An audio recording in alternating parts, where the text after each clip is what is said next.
Welcome, in front of me is Google Pixel 10, and in this video I will show you how to enable installing apps from unknown sources on this smartphone.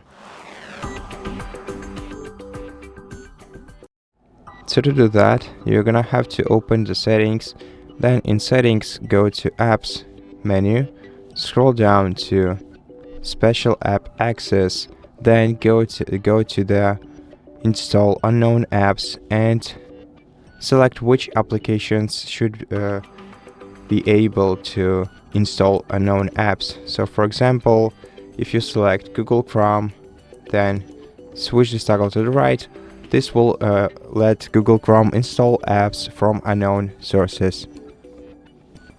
And that's how you do it. So thank you so much for watching this video. If you liked it, consider subscribing to our channel, leave us a like and a comment below, and I'll see you in the next one.